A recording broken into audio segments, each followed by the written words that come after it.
The winter of 1889 had been merciless to the Montana Territory. Snow fell in sheets across the rolling hills, and the wind carried a bite that could freeze a man's breath in his chest.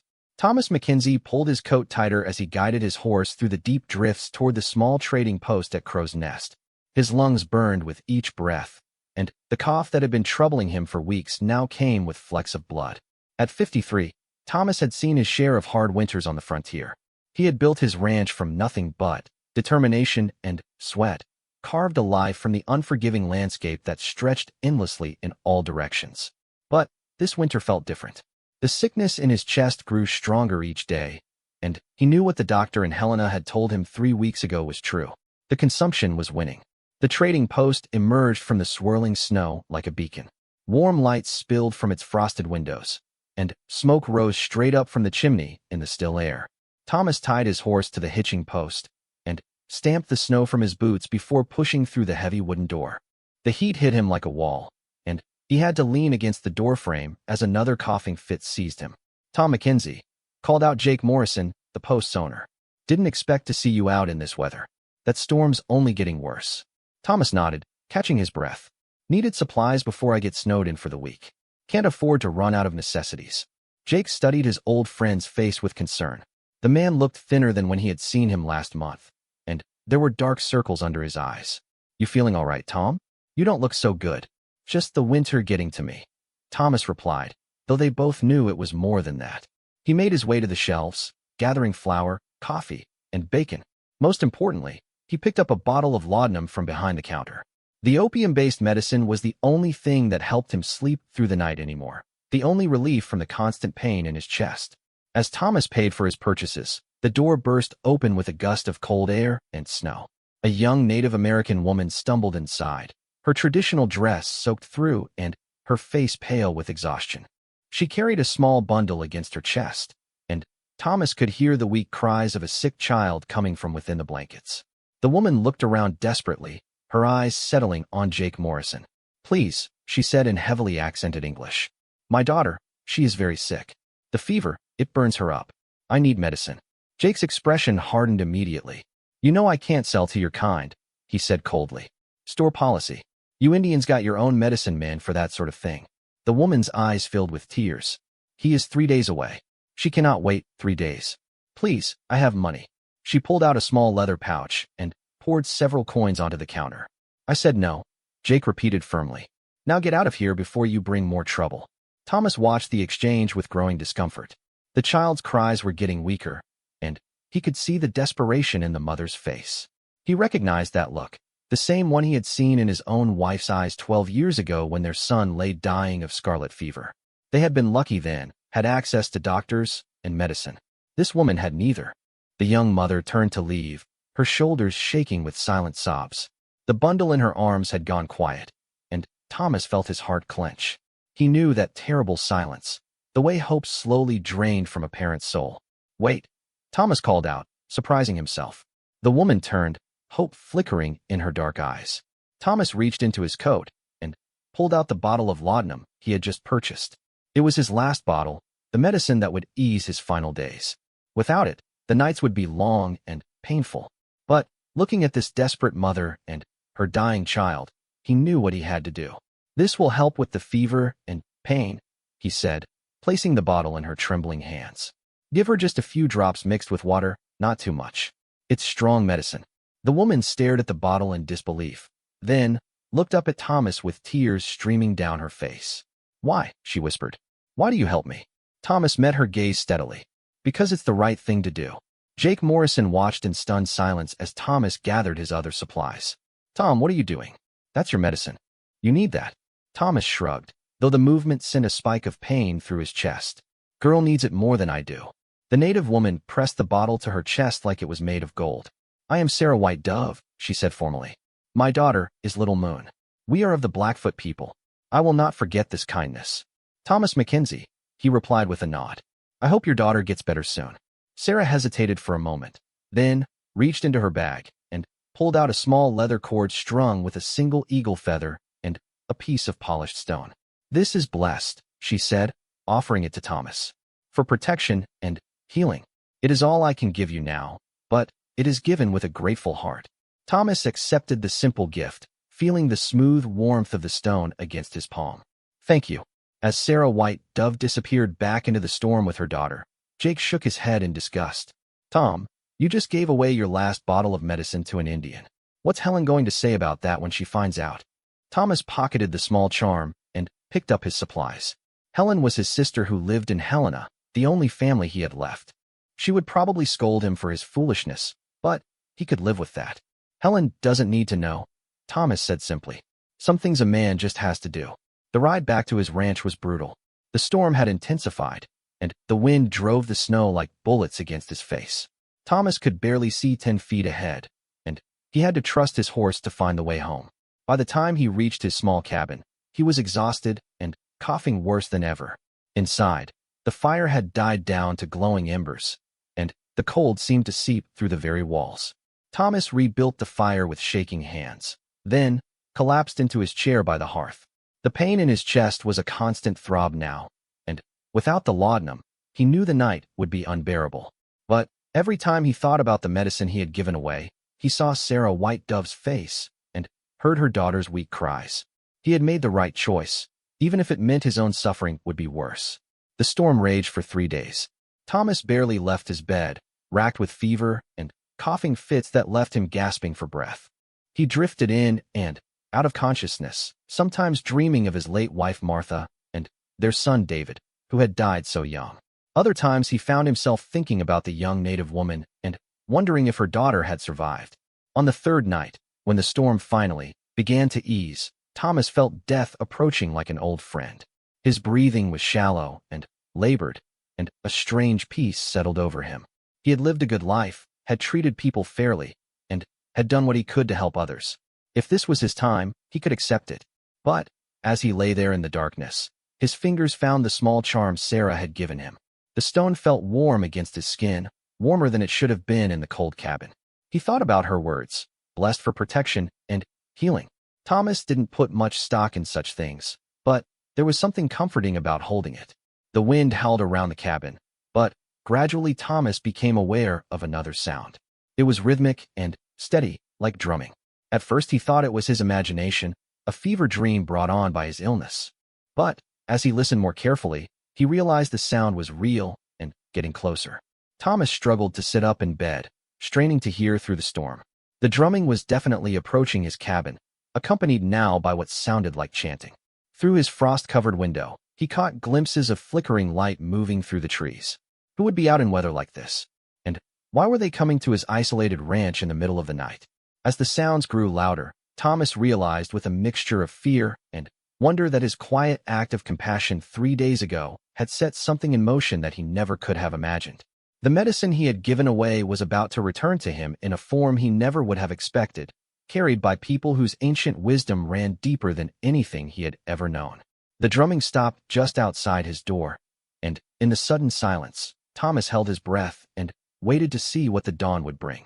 The first light of dawn crept through the storm clouds as Thomas Mackenzie lay motionless in his bed, listening to the silence that had followed the mysterious drumming. His fever-addled mind wondered if he had imagined it all, the rhythmic beating, the chanting voices, the flickering lights moving through the trees. But then he heard it, a gentle but firm knocking at his door. Thomas struggled to sit up, his body protesting every movement. The consumption had weakened him considerably over the past 3 days without his medicine, and even the simple act of standing made him dizzy. He grabbed his rifle from beside the bed, not out of hostility but from the ingrained caution of a man who had lived alone on the frontier for decades. "Who's there?" he called out, his voice hoarse and barely above a whisper. "I am Joseph Running Bear," came the reply in accented but clear English. "Medicine man of the Blackfoot people. I have come to speak with Thomas Mackenzie." Thomas felt his heart skip a beat. A medicine man? Here? He slowly made his way to the door, using furniture to steady himself. Through the small window, he could see several figures standing in his yard. They were Native Americans, wrapped in heavy buffalo robes and blankets, their breath forming clouds in the cold morning air. "What do you want?" Thomas asked, his hand still on his rifle. "Sarah White Dove is my daughter," the voice replied. "You gave medicine to save my granddaughter's life. Now I have come to save yours." Thomas stared at the door in amazement. Sarah's father was a medicine man, and He had traveled through the worst storm of the winter to reach this remote cabin.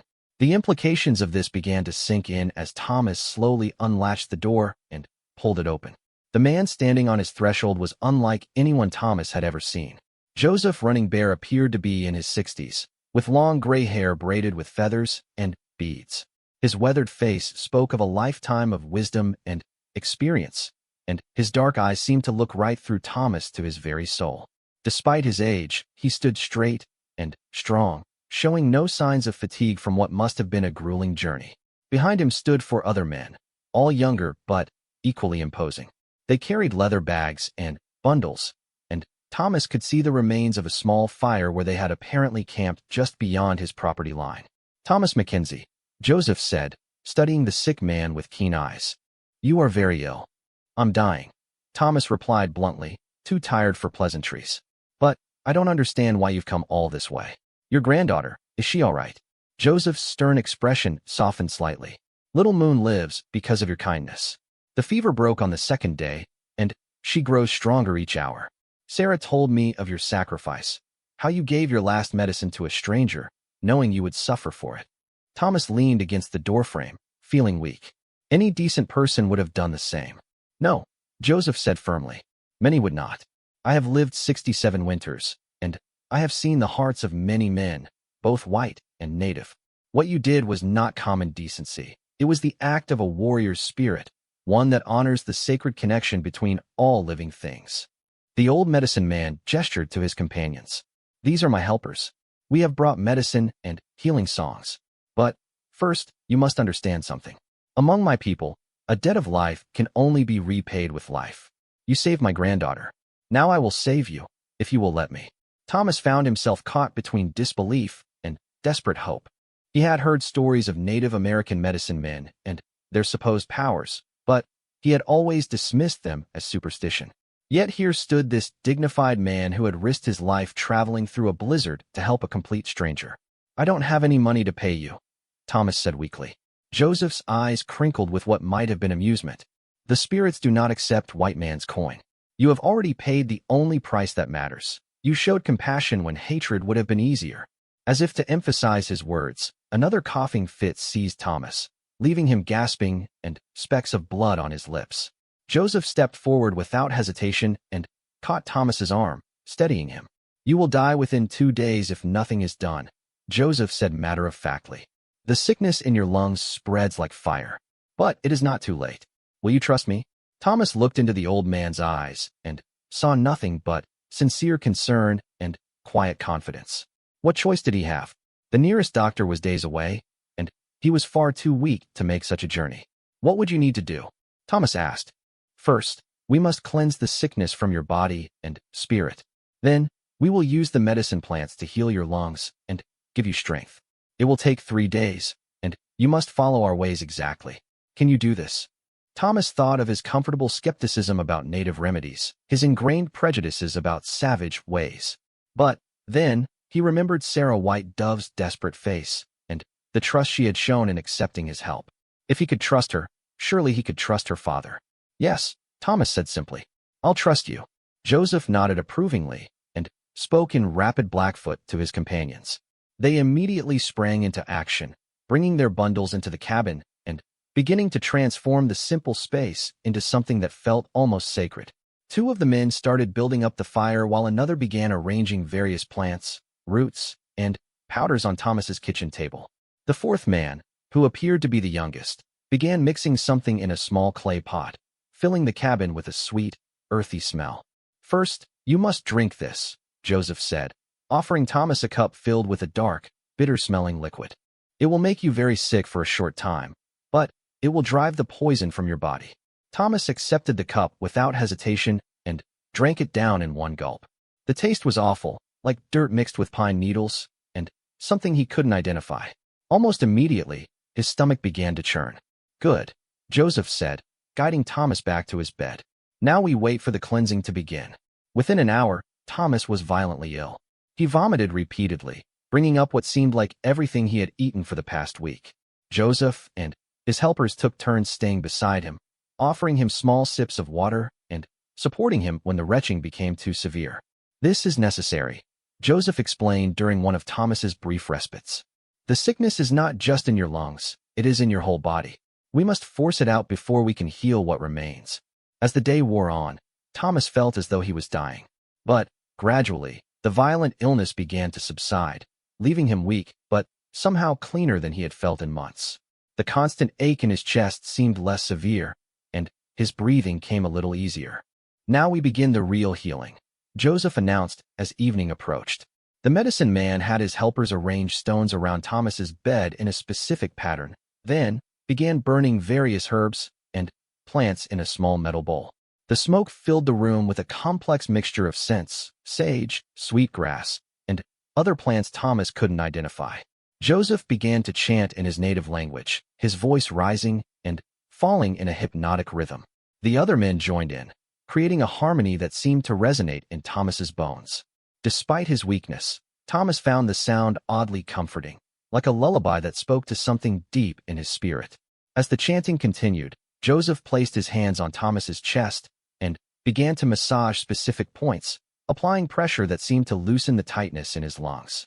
Thomas could feel heat radiating from the old man's hands, and gradually his breathing became easier than it had been in weeks. Sleep now, Joseph said softly as the chanting died away. Tomorrow we will do more. Thomas slept more peacefully that night than he had since his illness began. He dreamed of running through green meadows without any pain in his chest, of breathing clean, sweet air that filled his lungs completely. When he woke the next morning, he felt weak but alert, and the constant burning sensation in his chest had diminished to a dull ache. Joseph was already awake, sitting cross-legged beside the fire and preparing another mixture of medicines. He looked up as Thomas stirred and smiled. "You look better, my friend. The poison is leaving your body, but we still have much work to do." The second day brought more treatments. Joseph had Thomas inhale steam from boiling herbs, applied poultices to his chest, and gave him small amounts of various plant medicines throughout the day. Each treatment seemed to bring a little more relief, a little more clarity to Thomas's breathing. But more than the physical healing, Thomas found himself profoundly affected by the kindness and dedication of these men who had traveled so far to help him. They took turns watching over him, brought him food, and treated him with a respect and care he had rarely experienced. "Why are you doing all this?" Thomas asked Joseph during one of their quiet conversations. "I mean, I understand about repaying a debt, but this seems like much more than that." Joseph considered the question carefully before answering. "Among my people, we believe that all life is connected. When you saved Little Moon, you became part of our family, part of our circle. We do not abandon family, no matter what their skin color or where they come from. But your people and mine, we haven't always been friendly to each other." "No," Joseph agreed sadly. "There has been much hatred and killing on both sides. Many of my people see only enemies when they look at white faces. But I have learned that hatred is a poison that kills the one who carries it. You showed us that not all white men are our enemies. Perhaps we can show you that not all native people are yours." As the evening of the second day approached, Thomas realized that something remarkable was happening. Not only was he breathing easier, but he felt stronger and more hopeful than he had in months. The medicine man's treatments were working, but more than that, he was experiencing something he had never expected, a genuine friendship across cultural lines that had seemed impossible to cross. Joseph noticed his improved condition and nodded with satisfaction. "Tomorrow will be the final day of treatment. If the spirits are willing, you will be healed. And if they're not willing?" Joseph's expression grew serious. "Then, at least you will die with honor, knowing that you tried to bridge the gap between our peoples. But I do not think the spirits will let you die, Thomas Mackenzie. They have plans for you yet." As Thomas drifted off to sleep that night, he fingered the small charm that Sarah White Dove had given him. The stone seemed warm against his skin, and he found himself wondering what plans the spirits might have for a dying rancher who had given away his last bottle of medicine to save a native child's life. The answer would come with the dawn of the third day.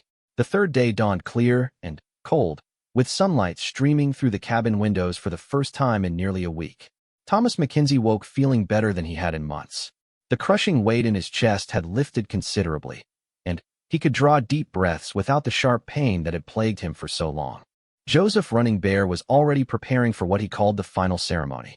He had arranged his helpers in gathering fresh pine boughs and specific stones from the creek that ran behind Thomas's property.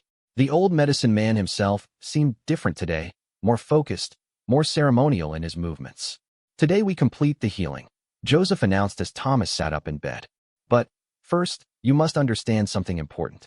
The medicine we have given you can heal your body, but true wellness comes from harmony between body, mind, and spirit. You have been carrying sadness in your heart for many years. This sadness feeds the sickness. We must address this too. Thomas felt uncomfortable with this direction.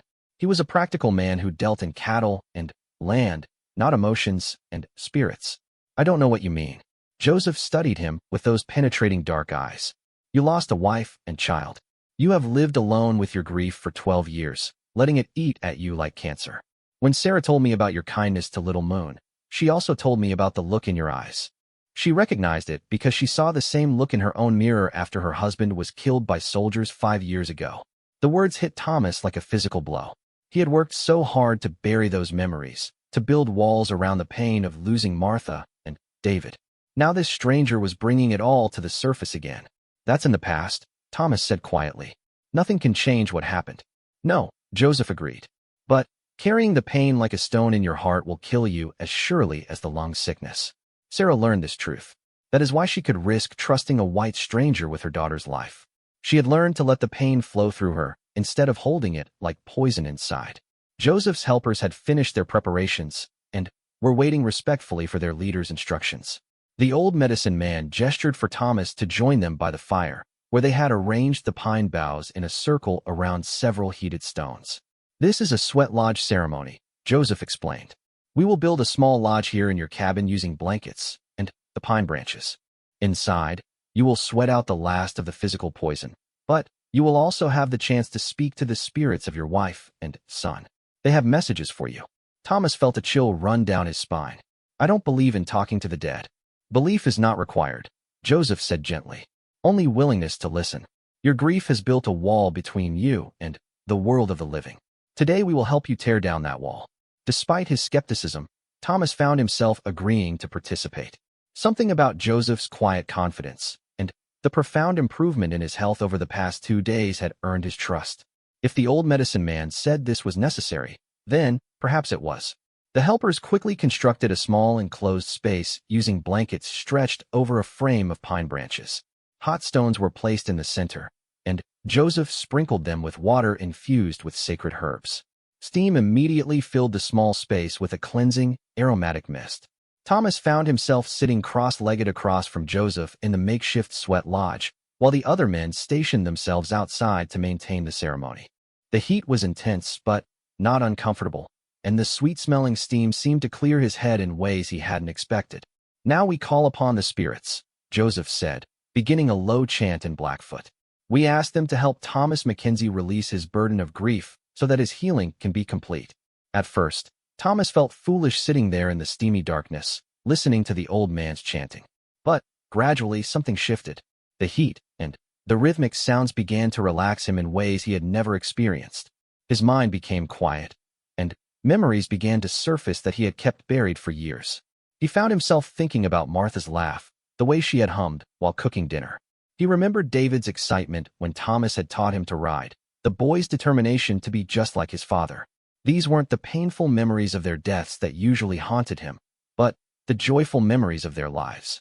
Tell me about them, Joseph said softly, somehow sensing the direction of Thomas's thoughts. Martha was the strongest woman I ever knew, Thomas heard himself saying. She came west with me when everyone said it was foolish, helped me build the ranch from nothing. She could deliver a calf, mend a fence, and still have dinner ready when I came in from the range. And your son? David was 8 when the scarlet fever took him. Brave as a lion, that boy. Even when he was dying, he was more worried about making his mother cry than he was about himself. Thomas's voice broke slightly. I should have been able to save them. A man should be able to protect his family.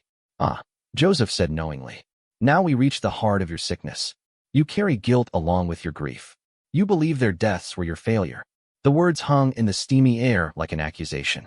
Thomas had never admitted this belief to anyone, barely even to himself. But it was true. For 12 years, he had carried the weight of feeling that he had somehow failed as a husband and father. The fever came so fast, Thomas whispered. First David, then Martha. I rode for the doctor, but the river was flooded. By the time I got back with help, they were both gone. If I had been faster, if I had left sooner. Listen to me carefully, my friend, Joseph said, his voice cutting through Thomas's anguish like a blade. The spirits of the dead do not want the living to carry guilt for things beyond their control. Your wife and son would be heartbroken to know that their deaths have been slowly killing you all these years. As if summoned by the old man's words, Thomas suddenly felt a presence in the sweat lodge that made his heart skip. It was subtle at first, just a sense that they were no longer alone. But, gradually, the feeling grew stronger, more distinct. Martha, Thomas whispered, feeling foolish but unable to stop himself. The response came not as a voice, but as a flood of emotion and memory so powerful it nearly knocked him over. He felt his wife's love surrounding him like a warm embrace, along with a profound sadness for the lonely years he had spent without her. But, more than anything, he felt her forgiveness and her urgent desire for him to live fully again. She wants you to know that you gave her and David the best life you could, Joseph translated, somehow able to sense what Thomas was experiencing. She is proud of the man you are and the kindness you showed to Sarah and little Moon. But she grieves for the way you have punished yourself. Now Thomas felt another presence, younger, more exuberant. David's spirit seemed to dance around him like a playful wind, full of the energy and joy he had possessed in life. Your son says you taught him how to be brave, Joseph continued. Now he wants to teach you something, how to let go of fear and embrace life again. He says there are people who need your help, just as little Moon needed your medicine. The emotions flooding through Thomas were overwhelming. 12 years of suppressed grief poured out of him in great, wrenching sobs. But, mixed with the sadness was a profound sense of release, as if a dam had burst inside his chest. Joseph placed a gentle hand on Thomas's shoulder and continued speaking in a voice that seemed to come from very far away. They want you to understand that love does not end with death. The love you shared with them still lives in your heart, but it has been trapped by your guilt and grief. When you free that love, it can flow to others who need it. As the ceremony continued, Thomas experienced something he had never expected, a genuine conversation with the spirits of his wife and son, not in words, but in feelings and images that were clearer than any spoken language. They showed him glimpses of a future where his loneliness might end, where his experience and wisdom could help others, where the love he had thought was lost forever could find new expression. When the sweat lodge ceremony finally concluded and they emerged into the cool air of the cabin, Thomas felt as though he had been reborn. The physical symptoms of his consumption had continued to improve, but, more importantly, the crushing weight of grief and guilt that had been slowly killing him for 12 years was gone. How do you feel? Joseph asked, studying Thomas's face with satisfaction. Different, Thomas said, searching for the right words. Lighter, like I can breathe for the first time in years, and not just because of the medicine. Joseph nodded. The healing of the spirit is always more important than the healing of the body.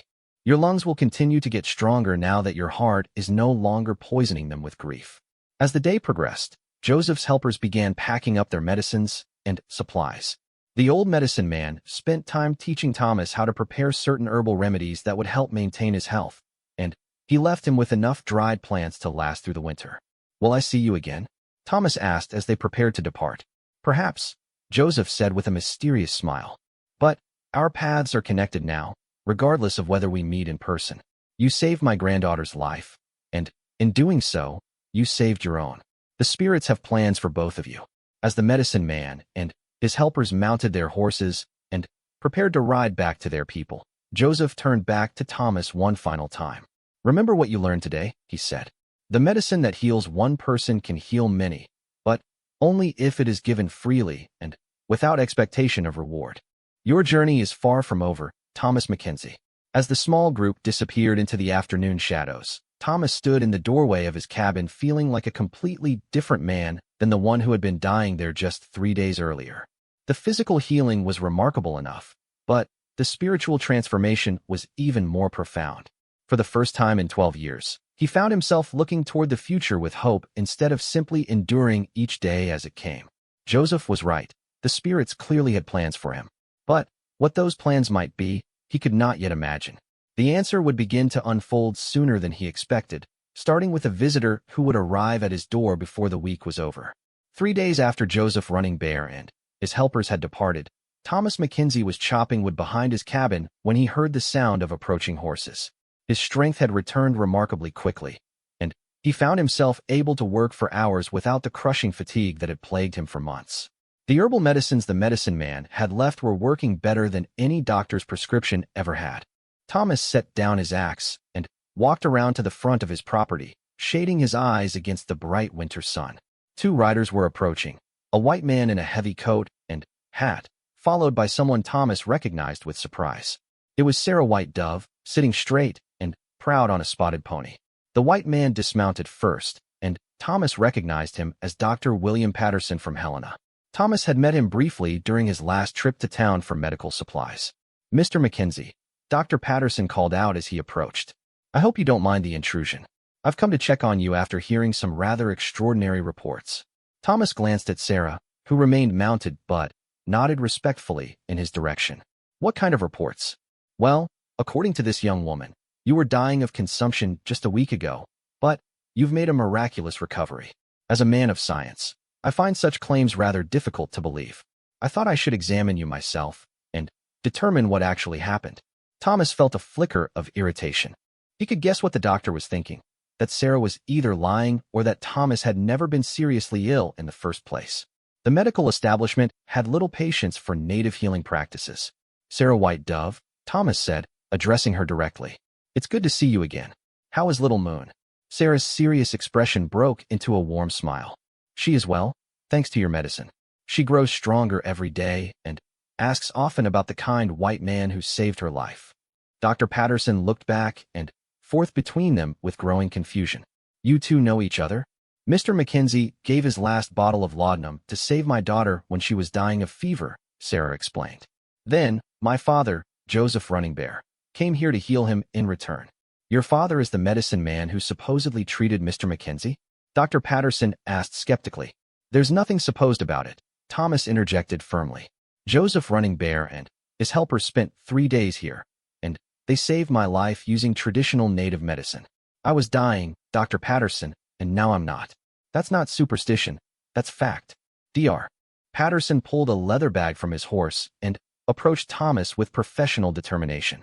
"Well then, let's have a proper examination and see what we're dealing with. If you've truly recovered from consumption, there should be clear evidence."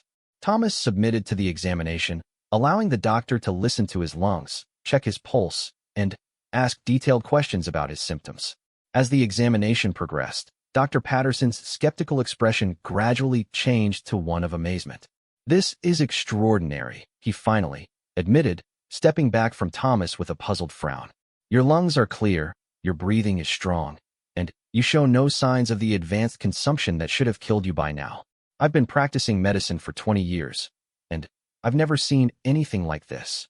"Native medicine has been healing people for thousands of years," Sarah said quietly. "Just because white doctors don't understand it doesn't mean it doesn't work." Dr. Patterson turned to study her with new interest. "What exactly did your father do? What treatments did he use?" Sarah looked to Thomas for permission before answering. When he nodded, she began to describe the 3-day healing process, the herbal purgatives, the steam treatments, the chest massages, and the various plant medicines. Dr. Patterson listened intently, occasionally asking for clarification about specific procedures.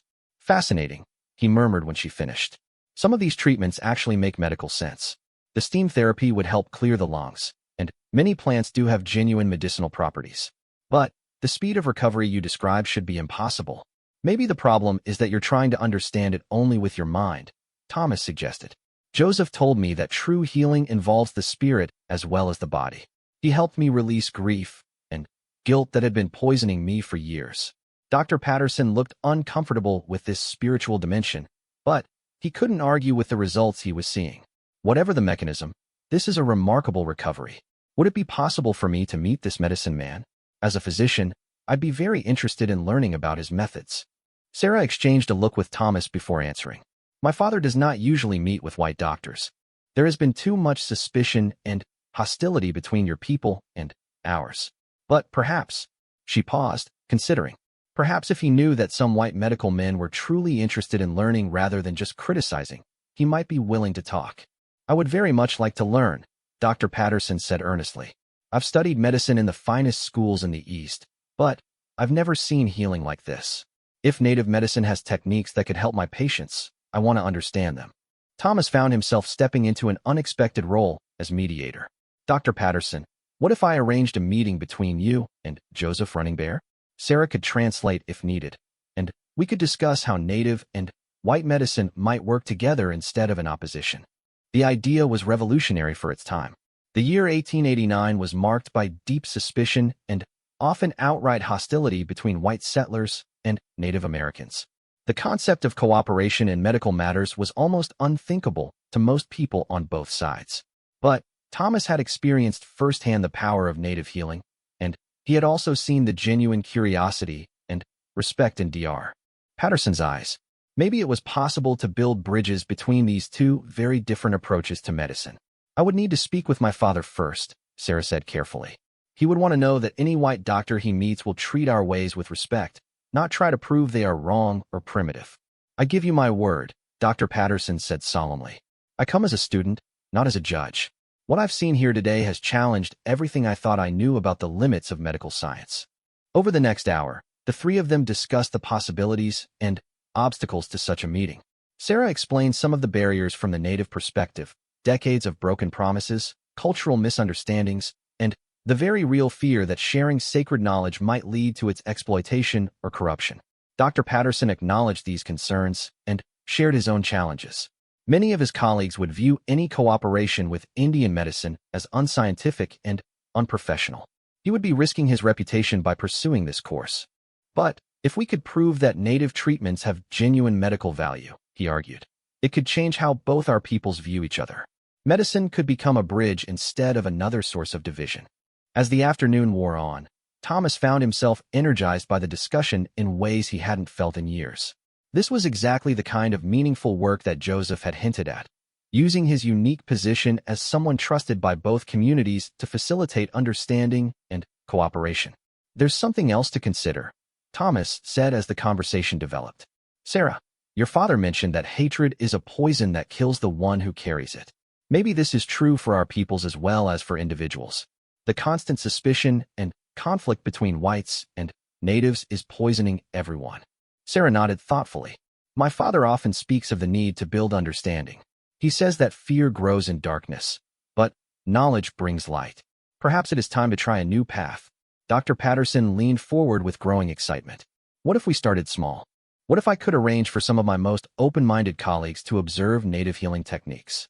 Not to criticize or interfere, but simply to learn. And perhaps some native healers could visit our hospital to see how we treat certain conditions. You would let native people into your hospital? Sarah asked with surprise. If it means advancing medical knowledge and helping patients, yes, Dr. Patterson replied firmly. Healing should have no color barriers. As the sun began to set, they had outlined the framework for what would become an unprecedented collaboration between native and white medicine in the Montana Territory. It would start with a single meeting between Dr. Patterson and Joseph Running Bear, facilitated by Thomas and translated by Sarah. I'll speak with my father tomorrow, Sarah promised as she prepared to mount her horse. If he agrees, we can arrange the meeting for next week. Dr. Patterson shook hands with both Thomas and Sarah, his face bright with enthusiasm. This could be the beginning of something truly revolutionary. Imagine if we could combine the best of both medical traditions, native knowledge of healing plants and spiritual wellness with modern surgical techniques and scientific understanding. After the two visitors had departed, Thomas stood in his yard watching the stars emerge in the clear night sky. The events of the past week had transformed not only his health, but his entire purpose in life. From a dying, isolated rancher, he had become a bridge between two worlds that desperately needed to understand each other better. The irony was not lost on him. He had given away his last bottle of medicine to help a native child, not expecting anything in return. That simple act of compassion had saved not only his own life, but had set in motion events that could potentially help hundreds of others. As he prepared for bed that night, Thomas fingered the small charm that Sarah had given him. The stone still felt warm against his skin, and he was beginning to understand that it represented something much larger than a simple token of gratitude. It was a symbol of connection across cultural boundaries, a reminder that healing could flow in all directions when people opened their hearts to possibility. Tomorrow would bring new challenges as he worked to arrange this historic meeting between Joseph Running Bear and Dr. Patterson. There would be suspicion to overcome, traditions to respect, and the delicate work of translation that went far beyond converting words from one language to another. But Thomas felt ready for whatever lay ahead. The spirits had indeed had plans for him, and those plans were just beginning to unfold. The medicine that had saved one native child was about to become the foundation for healing an entire community's divisions. The real work was just beginning. 2 weeks later, Thomas Mackenzie stood nervously in the main room of his cabin, arranging chairs around his kitchen table in preparation for a meeting that would have been unimaginable just a month before.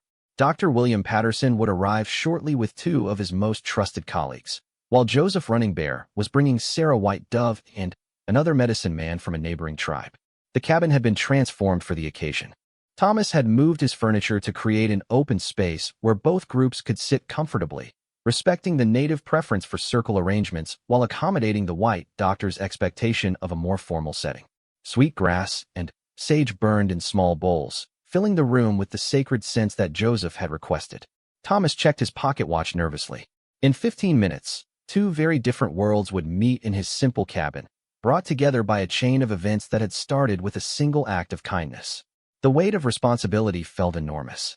The sound of approaching horses announced the arrival of the first group. Thomas looked out to see Dr. Patterson riding up with 2 other men in dark coats and proper hats. Behind them came a wagon carrying various medical instruments and supplies that Patterson had brought to demonstrate modern techniques. "Thomas," Dr. Patterson called out as he dismounted. "I'd like you to meet Dr. Samuel Morrison from our hospital, and Dr. James Crawford, who specializes in lung diseases. Gentlemen, this is Thomas Mackenzie, the man whose remarkable recovery brought us all together." Dr. Morrison was a thin, serious man with wire-rimmed spectacles who looked like he would rather be anywhere else. Dr. Crawford appeared more open but clearly skeptical about what they were doing. Thomas shook hands with both men, sensing their discomfort with the unusual situation. "I want to thank you all for coming," Thomas said as they entered the cabin. "I know this is unusual, but I believe what we're attempting here could benefit many people." "Indeed," Dr. Patterson agreed, though Thomas noticed him glance around nervously at the burning herbs and circular arrangement of furniture. "Though I must admit, I'm not entirely sure how to proceed with something like this." Before Thomas could respond, they heard the distinctive sound of native drums approaching through the trees. The 3 doctors immediately tensed, their hands instinctively moving toward their coat pockets where Thomas suspected they carried small pistols. "Relax," Thomas said firmly. "The drumming is ceremonial, a way of announcing their peaceful intentions. Joseph Running Bear is a man of great wisdom and dignity. Treat him with the same respect you would show to any distinguished colleague." The drumming stopped just outside the cabin, and Thomas opened the door to greet Joseph Running Bear, Sarah White Dove, and an older man he didn't recognize. Joseph looked exactly as impressive as Thomas remembered, tall, dignified, with long gray braids, and traditional clothing decorated with intricate beadwork.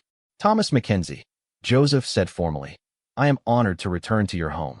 May I present Gray Wolf, medicine man of the Crow people, who has traveled far to be part of this gathering." Gray Wolf was perhaps even older than Joseph, with a weathered face that spoke of decades of accumulated wisdom. His eyes were sharp and intelligent, taking in everything about the white doctors with careful assessment. Sarah White Dove stepped forward with a bundle in her arms. "Mr. Mackenzie, my daughter Little Moon wanted to give you this." She unwrapped a small pair of beaded moccasins, clearly made by child's hands with loving but imperfect stitches. She made them herself to thank you for saving her life. Thomas accepted the gift with genuine emotion, touched by the thought of the little girl he had helped working so carefully to create something beautiful for him. "Please tell her they're perfect, and I'll treasure them always." The formal introductions were awkward at first. Dr. Patterson stepped forward with professional courtesy, but Thomas could see the tension in the room from both sides. The white doctors were out of their element, unsure how to interact with people they had been taught to view as primitive. The native healers were equally wary, having experienced too many broken promises and cultural dismissals from white authority figures. "Perhaps we should begin by sharing our different approaches to the same goal," Thomas suggested, hoping to break the ice. "We're all here because we want to help sick people get better. The methods may be different, but the purpose is the same." Joseph Running Bear nodded approvingly, and spoke in rapid Blackfoot to Grey Wolf, who replied in his own language before Joseph translated. Grey Wolf says that healing has many faces but only one heart. He is willing to share knowledge with those who come seeking wisdom rather than trying to prove superiority. Dr. Patterson cleared his throat nervously. We deeply appreciate your willingness to meet with us. As men of science, we're always eager to learn about effective treatments, regardless of their origin. Science, Grey Wolf repeated in accented English, speaking directly for the first time. This is your word for understanding the natural world, yes? We have different words, but the goal is the same, to understand how the Great Spirit works through plants and bodies and minds to restore balance. Dr. Morrison leaned forward with obvious skepticism. With all due respect, we deal in proven facts and measurable results, not spiritual beliefs. The temperature in the room seemed to drop several degrees. Sarah translated Morrison's words into Blackfoot, and Thomas watched Joseph's expression harden slightly. Dr. Morrison, Thomas intervened quickly. Perhaps we could focus on specific treatments rather than philosophical differences. Joseph, would you be willing to explain how you helped my lung condition? These doctors are particularly interested in the herbal medicines you used. Joseph considered the request carefully before nodding. I will share some knowledge, but you must understand that our medicine is not just plants and procedures. It is relationship between healer and patient, between human and nature, between physical body and spiritual essence. If you try to use our plants without understanding our ways, they will not work as well. Could you give us an example? Dr. Crawford asked, his scientific curiosity overcoming his skepticism. Joseph gestured to Sarah, who began pulling various dried plants from a leather bag. For lung sickness like Thomas had, we use these 4 medicines together. He held up different bundles as he spoke. Pine needle tea to clean the mucus, wild cherry bark to stop the cough, sage to purify the spirit. And this, he showed them a plant Thomas didn't recognize, to give strength back to damaged tissue. Dr. Patterson examined the plants with professional interest. These first 3 I actually recognize. Pine needles contain vitamin C and expectorants. Wild cherry does have cough suppressant properties. Sage has antimicrobial qualities. But this last one, I've never seen it before. It grows only in certain places, at certain times of year, Grey Wolf explained. And it must be gathered with proper ceremony, with permission from the plant's spirit. This is what your science does not understand. The relationship between all living things. Spirit of the plant. Dr. Morrison scoffed. Really, gentlemen, we're educated men. Surely we can discuss these matters without resorting to primitive superstitions. This time, Joseph Running Bear stood up abruptly, his dignity clearly offended. You call our ways primitive, yet your patient was dying, and you could not save him. We healed him completely in 3 days. Which approach should be called primitive? Thomas quickly moved to prevent the meeting from falling apart. Gentlemen, please. We're not here to judge each other's beliefs, but to learn from each other's successes. Dr. Morrison, these men traveled days through dangerous weather to save my life, asking nothing in return. Surely that deserves our respect. Dr. Patterson, recognizing the crisis, stepped in to support Thomas. My colleague spoke carelessly. We apologize for any offense. We're here to learn, not to criticize. Sarah White Dove had been watching the exchange with growing frustration. Now she stood and addressed the white doctors directly. You want to understand native medicine? Then, first understand this. We do not separate the mind from the body, or the person from their community, or the human from the natural world. Everything is connected. When you treat only symptoms without addressing the whole person, you may stop the immediate problem, but you do not create true health. That's actually quite insightful, Dr. Crawford admitted reluctantly. Modern medicine does tend to focus on specific diseases rather than overall wellness. Grey Wolf seized on this opening. Yes, you see the broken bone, but not the sadness that made the person careless. You see the fever, but not the spiritual imbalance that weakened their resistance. We see all of it together. For the next 2 hours, the conversation gradually became more productive. The native healers demonstrated several of their techniques, explaining not just what they did, but why they believed it worked. The white doctors shared their knowledge of anatomy and disease processes, describing how they understood illness and recovery. Thomas found himself serving as translator not just of languages, but of entire ways of thinking. When the doctors talked about scientific proof, he helped the native healers understand their need for measurable evidence. When Joseph described spiritual balance, Thomas helped the doctors see this as what they might call mental health, and stress management. The breakthrough came when Dr. Crawford asked about pain management. We use laudanum and morphine, but both are highly addictive. Do your people have safer alternatives? Joseph and Grey Wolf exchanged knowing looks before Joseph answered. We have several plants that ease pain without creating the hunger for more. Some work on the body, others on the mind's perception of pain. Would you like to learn about them? Very much so, Dr. Crawford replied eagerly. What followed was a detailed discussion of native pain management techniques that fascinated all the white doctors. They learned about willow bark tea, which contained what they recognized as a natural form of aspirin, and various other plants that had genuine analgesic properties. This could help so many of our patients, Dr. Patterson said excitedly, especially those who've become dependent on opium-based medicines. But remember what Joseph said, Thomas cautioned. The plants are just part of the treatment. The relationship between healer and patient, the addressing of spiritual and emotional factors, these seem to be essential components too. As the afternoon wore on, both sides began to see possibilities for collaboration that none of them had imagined when they arrived. The native healers were impressed by the white doctors' surgical techniques and their knowledge of anatomy. The white doctors were amazed by the sophistication of native herbal medicine and their holistic approach to health. What if we could establish a clinic where both traditions work together? Dr. Patterson suggested as the meeting drew to a close. Native healers could provide plant medicines and spiritual counseling, while we handle surgery and medical emergencies. Joseph Running Bear considered this proposal carefully. Such a thing could benefit many people, but it would require great trust and respect from both sides. Your people would need to accept that our ways are not primitive, and my people would need to believe that yours are not trying to steal or corrupt our knowledge. How do we build that kind of trust?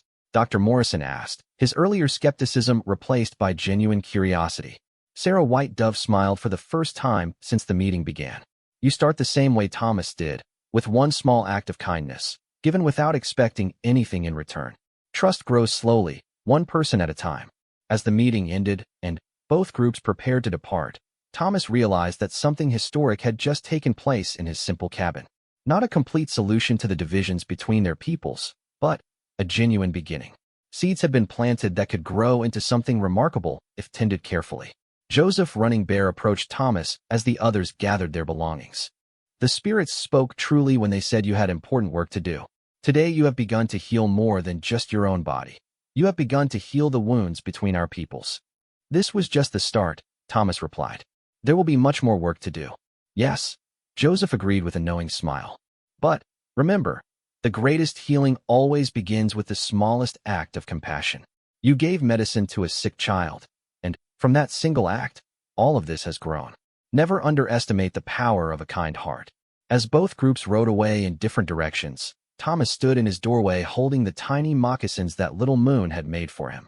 In 6 weeks, he had gone from a dying, isolated rancher to a bridge between two worlds. His cabin had become a place where ancient wisdom and modern science could meet in mutual respect. The story that had begun with a dying rancher giving his last bottle of medicine to a native child had grown into something far larger than any of them could have imagined. It had become a story about the healing power of compassion, the possibility of understanding across cultural divides, and the profound truth that the medicine that saves one life can ultimately heal an entire community. But, perhaps most importantly, it had become a story about hope. Hope that differences could become strengths when approached with open hearts and minds. Hope that the walls between peoples could be torn down one act of kindness at a time. And hope that healing, in all its forms, was always possible for those brave enough to reach across the divide. The winter snow was melting, and spring was coming to the Montana Territory. With it would come new challenges, new opportunities, and new chances to prove that the medicine of compassion knows no boundaries of race, culture, or creed.